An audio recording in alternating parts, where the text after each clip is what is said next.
Hello दोस्तों, education group study में आपका स्वागत है। आज के इस क्लास वीडियो में हम लोग पढ़ने वाले हैं use of modal verbs. Use of modal verbs, जैसा कि आपको बताया गया था कि वर्ब्स के दो प्रकार थे, यानी वर्ब्स के दो प्रकार थे, मेन वर्ब्स और हेल्पिंग वर्ब थे। और हेल्पिंग वर्ब में दो थे, एक प्राइमरी और एक मॉडल। तो प्राइमरी के बारे में हम लोगों ने पढ़ लिया है, जिसमें टोटल 11 थे वर्ड्स की संख्या, यानी वर्ब की संख्या। और आज हम लोग मॉडल वर्ब्स पढ़ेंगे, जिसमें मॉडल वर्ड्स की संख्या टोटल 13 मुख्य रूप से होगी। इसके अलावा भी बहुत सारे ऐसे वर्ड्स होते हैं जो इन्हीं वर्डों से मिल करके ही बने होते हैं, तो उसको भी आगे हम लोग पढ़ेंगे।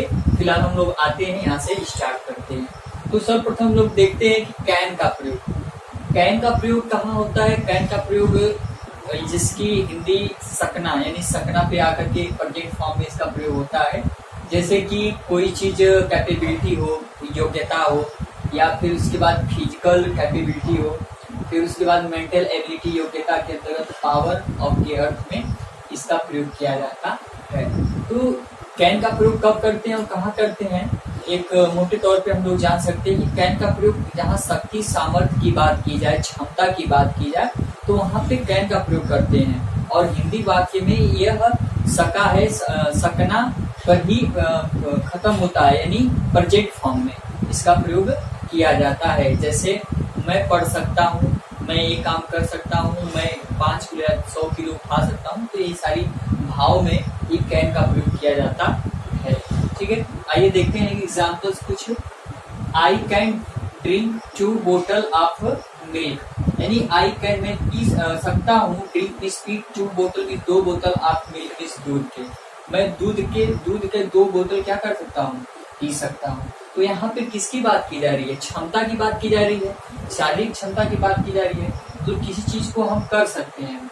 ठीक है, दूसरा क्या, आई कैन लिफ्ट 100 kg, हम 100 kg क्या कर सकते हैं, लिफ्ट कर सकते हैं, उठा सकते हैं। तो यहाँ पर भी क्षमता की बात की जा रही है।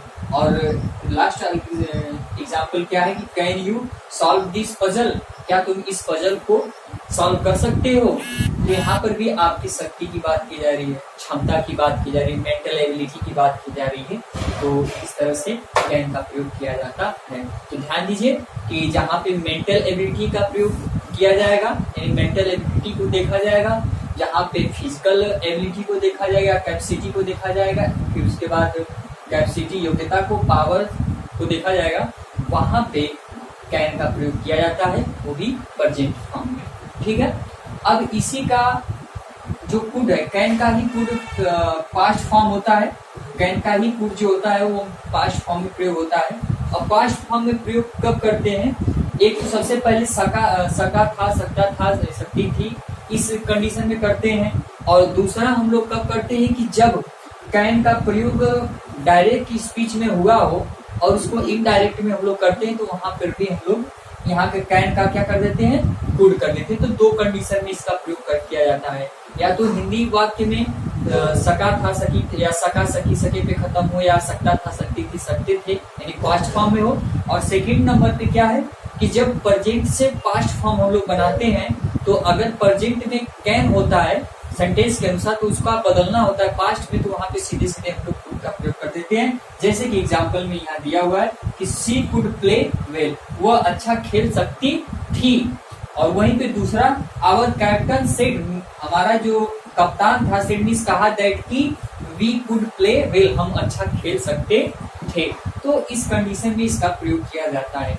बस इसको ध्यान रहे कि ये पास्ट फॉर्म में प्रयोग किया जाता है, और फास्ट फॉर्म में अधिकतर इसका प्रयोग किया जाता है। और जिसमें कि जब डायरेक्ट से इनडायरेक्ट स्पीच बनाया जाता है, डायरेक्ट से इनडायरेक्ट स्पीच जब बनाया जाता है, नरेशन, तो उस कंडीशन में कैन का कुड हो जाता है, उसका प्रयोग किया जाता है। और कैन का प्रयोग प्रेजेंट फॉर्म में और कुड का प्रयोग पास्ट फॉर्म में किया। बाकी सारे अर्थों में, बाकी कैपेबिलिटी, फिजिकल एबिलिटी, मेंटल, इस सारे अर्थों में भी इसका प्रयोग किया जाएगा, लेकिन जब पास्ट फॉर्म हो तो कुड का प्रयोग किया जाएगा। वहीं पे दूसरी ओर अगर देखा जाए तो डायरेक्ट से इनडायरेक्ट स्पीच में बदलेंगे, जहाँ पे कैन होगा उसको हटा करके हम लोग कुड में बदल देंगे। तो ये रहा कैन, और सेकंड नंबर पे रहा कुड।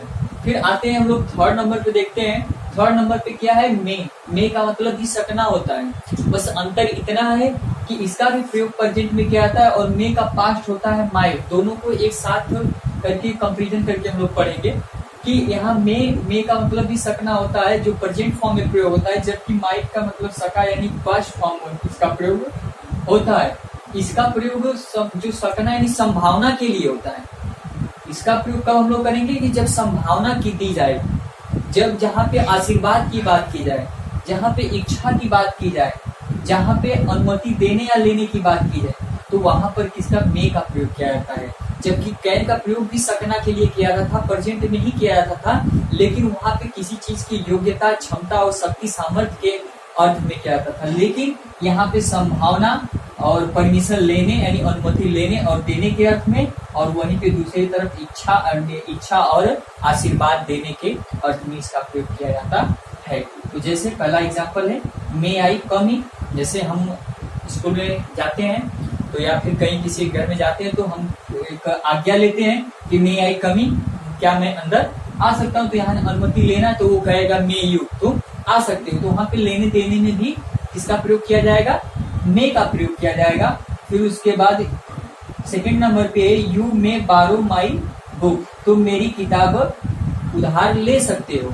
ठीक है, यू मे बारो माई बुक, तुम मेरी किताब क्या कर सकते हो, उधार ले सकते हो। तो यहाँ पर भी क्या है, इसका प्रयोग मे का प्रयोग किया जाएगा। फिर उसके बाद आशीर्वाद देने के लिए मे गॉड ब्लेस यू, भगवान तुम्हारी भला करे। यू में लिव लॉन्ग, इच्छा दर्शाने के यानी कि तुम इच्छा दर्शाने की भी स्थिति में कि तुम लंबे वर्ष तक जियो। तो इस अर्थों में भी इसका प्रयोग मे का प्रयोग किया जाता है। फिर से देख लीजिए, पॉसिबिलिटी यानी संभावना में टू गिव परमिशन या टू टेक परमिशन, अनुमति लेने और देने के अर्थ में। विश और डिजायर यानी इच्छा और आशीर्वाद देने और देने के अर्थ में इसका प्रयोग किया जाएगा। मे का प्रयोग वो भी प्रेजेंट रूप में किया जाता है। वहीं पे पास्ट रूप में सका यानी कि इसका प्रयोग किया जाता है माइट का, और माइट का प्रयोग कम संभावना के अर्थ में भी किया जाता है। ठीक है, तो कम संभावना के अर्थ में जैसे हम लोग देख सकते हैं कि this news might be true, यह न्यूज सही हो सकती है, यानी कि संभावना बहुत कम है।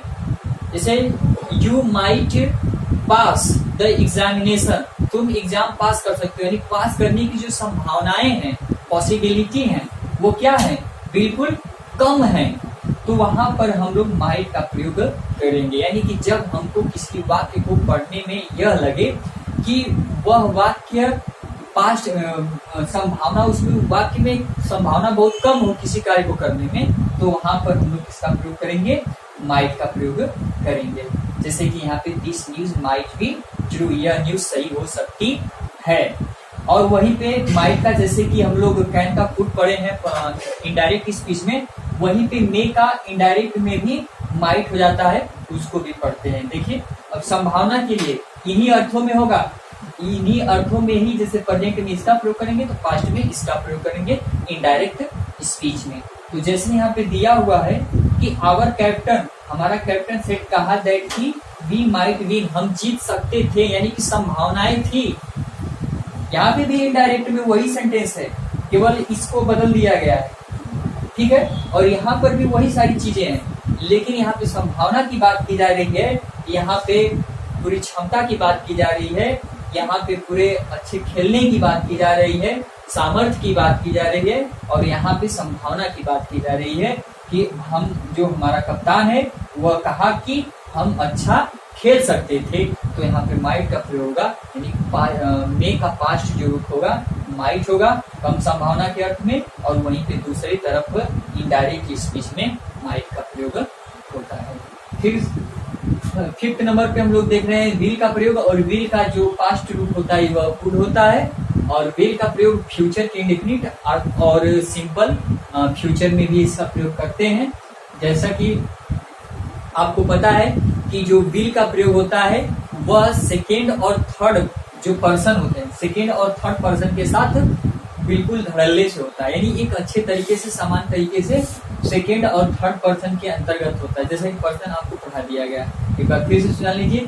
सेकेंड पर्सन के अंतर्गत यू आता है, और वहीं पे थर्ड पर्सन के अंतर्गत ही, सी, इट और दे आता है। तो इनके साथ विल का प्रयोग किया जाएगा, वो भी फ्यूचर इंडेफिनिट टेंस में, यानी कि अर्थ में, ठीक है। वहीं पे दूसरा रूल्स क्या है कि इफ फर्स्ट पर्सन के साथ, यदि हम इसको फर्स्ट पर्सन के साथ प्रयोग करते हैं तो इसका ठीक उल्टा हो जाता है। वहां पर क्या होगा कि तब अनिवार्यता, धमकी, बाधा, भविष्यवाणी या दृढ़ निश्चय का अर्थ हो सकता है। जब भी आई और बी के साथ विल का प्रयोग किया गया हो तो वहां पे अनिवार्यता, बाध्यता, वादा और किसकी, भविष्यवाणी और दृढ़ निश्चय का अर्थ हो सकता है, ठीक है।